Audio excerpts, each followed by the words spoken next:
Market. हमने पिछले class में सेबी के बारे में डिस्कस किया था कि सेबी जो है वो स्टॉक मार्केटिंग में कैसे जो है परफॉर्म करती है, कैसे कंट्रोल करती है।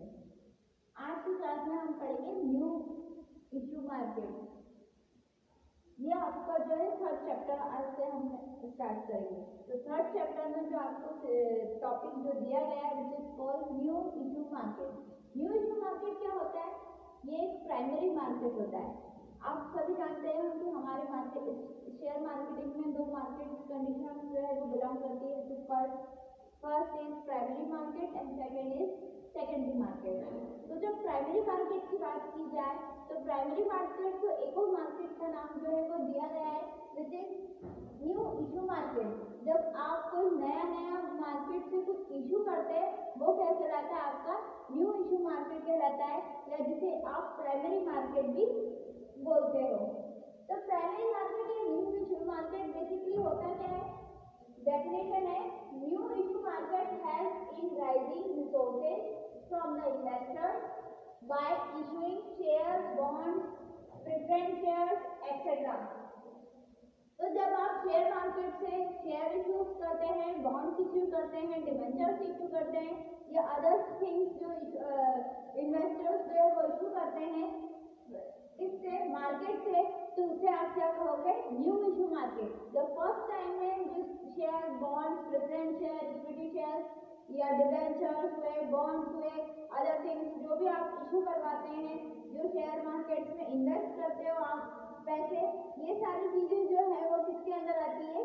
न्यू इशू मार्केट के अंदर आती है या प्राइमरी मार्केट के अंदर आप डालते हो। तो न्यू इशू मार्केट या प्राइमरी मार्केट क्या होता है? ऐसा मार्केट जहाँ पे आप शेयर, बॉन्ड, डिबेंचर्स ये सारी चीजें जो है वो इशू की जाती है। या आप लोग जो इन्वेस्टर्स रहते हैं वो इन्वेस्टर्स जो है वो अपने शेयर, बॉन्ड सारी चीजें इशू करवाते हैं। जहाँ से वो जिस मार्केट से वो इशू करते हैं चीजें, उस मार्केट को क्या कहा जाता है? न्यू इशू मार्केट या प्राइमरी मार्केट। सेकेंड है functions of new issue market.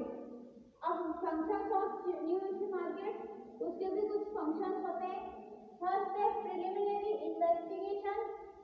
जब आप किसी शेयर मार्केट में कुछ शेयर इशू करते हो तो सबसे पहले क्या करता है? Preliminary investigation. मतलब कि जब आप कोई इन्वेस्टर्स जब कोई शेयर या बॉन्ड्स इशू करते हैं तो वो सबसे पहले क्या करते हैं? इन्वेस्टिगेशन करते हैं, मतलब उसके बारे में इंफॉर्मेशन लेते हैं, उसके बारे में जानकारी निकालते हैं कि वो जो इशू आप शेयर कर रहे हो तो उसकी मार्केट में प्राइस एग्जैक्टली है क्या, या फिर आगे जाके उसकी मार्केट प्राइस जो है वो क्या हो सकती है, जिससे क्या हो सकता है आपको और आपके बिजनेसमैन को भी फायदा हो सके, और आप जो इन्वेस्टर्स हो जिनमें इन्वेस्ट किया है पैसा, जो उस कंपनी के शेयर होल्डर्स बने हैं, उनको भी क्या हो सके? प्रॉफिट अर्न हो सके। तो बेसिकली देखा जाए तो प्रिलिमिनरी इन्वेस्टिगेशन में जो आप नए तौर पर जितनी भी इन्वेस्टिगेशन करते हैं उसको आप क्या बोलते हो? प्रिलिमिनरी इन्वेस्टिगेशन बोलते हो। सेकेंड है सर्विस रिलेटेड टू इशू। जब आप इशू करवाते हो तो सबसे पहले जो इन्वेस्टिगेटर्स रहते हैं, जो इन्वेस्ट करते हैं पैसे, वो क्या करते हैं? सारी सर्विसेज को जानते हैं कि आप कौन कौन सी सर्विसेज या सुविधाएं हैं वो एज अ इन्वेस्टिगेटर्स हम लोगों को दे रहे हैं। तो जो भी कंपनी में इन्वेस्ट करने आएगा पैसे, भैया अगर मैं फॉर एग्जाम्पल मैं किसी कंपनी में कोई सी भी कंपनी में कुछ पैसे इन्वेस्ट कर रही हूँ, तो मेरी तो क्या है, जो पूंजी मैंने इतने सालों से इकट्ठा करके रखी है, वो पूंजी में किसी को इन्वेस्ट करूंगी तो मुझे इंफॉर्मेशन तो होनी चाहिए, मुझे सर्विस तो मिलनी चाहिए कि आगे सर आपकी कंपनी में मैं अगर शेयर इशू करती हूँ या बॉन्ड इशू करती हूँ या आपकी कंपनी में पैसे लगा रही हूँ, इन्वेस्ट कर रही हूँ, तो उसके बदले में मुझे क्या मिलेगा, क्या सर्विसेज, क्या सुविधाएं मुझे मिल रही हैं, किन सर्विसेज की मैं हकदार रहूंगी। तो ये सारी चीजें जो है वो मुझे पता होनी चाहिए।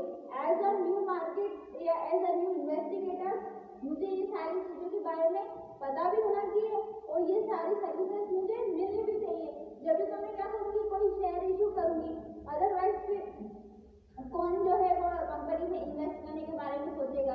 अगर उसे ये लगेगा कि नहीं इससे तो कुछ प्रॉफिट हो ही नहीं रहा, या उसे तो कोई प्रॉफिट भी नहीं हो रहा और साथ ही साथ कोई फाइनेंशियल कंडीशन उसे फाइनेंशियल हेल्प मिल ही नहीं रही है, तो फिर वो क्यों इन्वेस्ट करेगा या क्यों शेयर को इशू करेगा किसी अदर कंपनी से।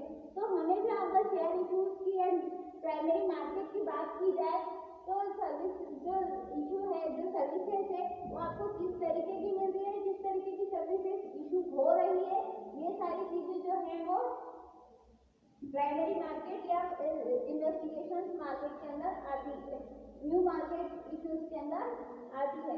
Third is underwriting function. जब आप अंडरराइटिंग फंक्शंस की बात करते हैं तो मतलब कि आप जिस भी इन्वेस्टिगेटर से इन्वेस्ट करवा रहे हो पैसे, तो कुछ भी गोपनीय ना हो। गोपनीय मीन्स कुछ भी अंडरराइटिंग ना हो, मतलब कुछ आपके अंडर में काम ना हो। सारी जो इन्फॉर्मेशन है, जो भी लोग ट्रेडिंग करवा रहे हैं आपके स्टॉक मार्केटिंग के थ्रू या फिर जो भी शेयर्स आपकी इन्वेस्टर्स जो शेयर इशू कर रहे हैं, तो उनके सामने क्या होना चाहिए, सारी इंफॉर्मेशन पूरी उन्हें प्रोवाइड होना चाहिए। ऐसा कुछ भी नहीं होना चाहिए कि उन्हें आगे अगर आपने इंफॉर्मेशन दे दी, उन्होंने शेयर इशू किए थे और आपने आगे जाके उनको क्या बोल दिया, नहीं शेयर मार्केट में तो आपकी मार्केट वैल्यू क्या हो गई, डाउन हो गई, जिसकी वजह से आपके शेयर क्या हो गए, डूब गए। तो ये क्या है, पूरी प्रॉपर इंफॉर्मेशन जो है वो कंपनी को, जो इन्वेस्टिगेटर्स रहते हैं उनको देनी चाहिए और साथ ही साथ उनका जो प्रॉफिट का हिस्सा है वो भी उन्हें रिटर्न करना चाहिए। अगर आपने उनका प्रॉफिट का हिस्सा नहीं दिया तो फिर वो क्या करेंगे, आगे कोर्ट तक जो है वो इस चीज को लेकर जाएंगे और आगे क्या होगा, जब ये फंक्शंस जो रहेगा वो अच्छे से परफॉर्म नहीं करेगा। तो इसलिए कहा जाता है कि जब प्राइमरी मार्केट की बात की जाए या न्यू इशू मार्केट की बात की जाए, तो जब फर्स्ट टाइम में कोई इन्वेस्टिगेटर इन्वेस्ट कर रहा है पैसा, तो उसको प्रॉपर इंफॉर्मेशन के थ्रू या प्रॉपर तरीके से उसको सारी सुविधाएं या सारी सर्विसेज जो है प्रोवाइड करनी चाहिए। Now last is distribution channel.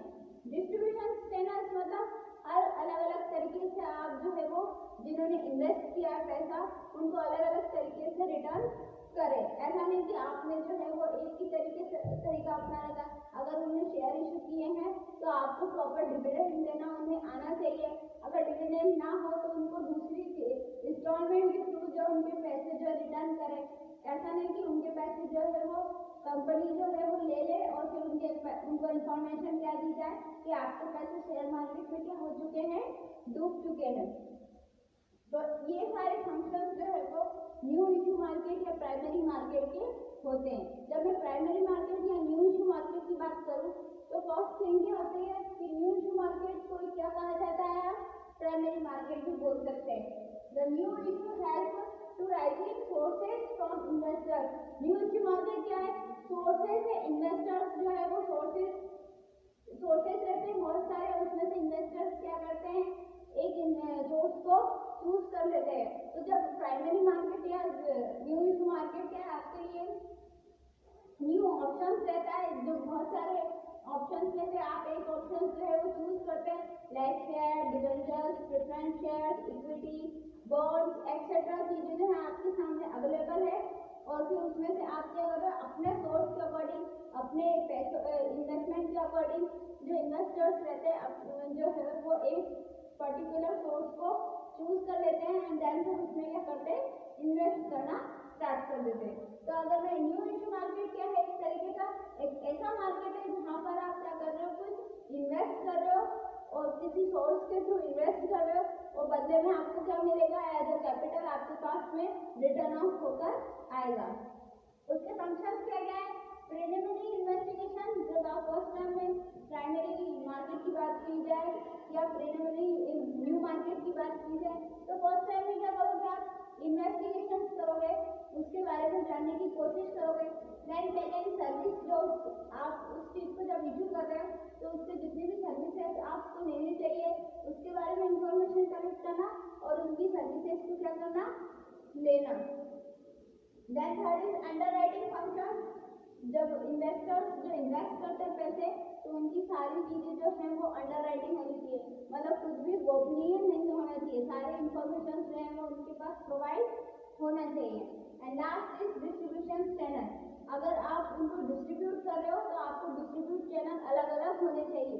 ऐसा नहीं कि उनको जो है ट्रेडिंग अगर नहीं आ रही है या उन्होंने ट्रेडिंग करना स्टार्ट किया और ट्रेडिंग का पैसे जो है वो लग गए एंड देन फिर आपने क्या किया, उनके ट्रेडिंग के पैसे भी रिटर्न नहीं करे, या इन्वेस्टर्स ने जो शेयर इशू किए थे या शेयर में पैसे लगाए थे वो भी पैसे आपने क्या कर दिया, उनको गलत इन्फॉर्मेशन दे दी और उनको वापस रिटर्न नहीं किए। सारी इन्फॉर्मेशन प्रोवाइड होने के बाद में उनको अलग अलग तरीके से, चाहे वो इंस्टॉलमेंट में हो, चाहे वो प्रॉपर इन्फॉर्मेशन के थ्रू हो, सारी एस्पेक्ट्स के थ्रू डिस्ट्रीब्यूट जो है वो करना चाहिए। तो ये थे new issue market. It is also called primary market. New issue market को क्या कहा जाता है, प्राइमरी मार्केट भी कहा जाता है। तो ये जो कॉन्सेप्ट था न्यू इशू मार्केट और प्राइमरी मार्केट का, ये क्या हो गया, पूरा हो गया।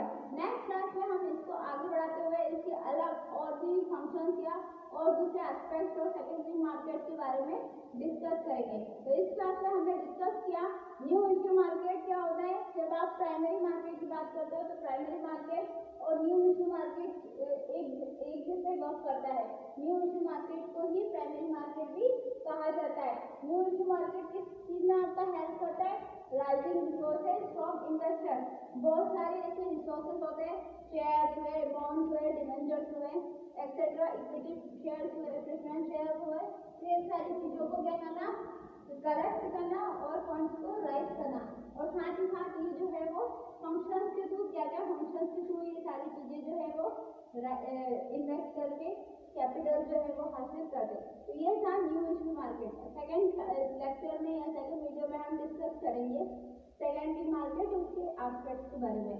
तब तक के लिए good bye, take care and please watch the video and share the link also. Thank you so much.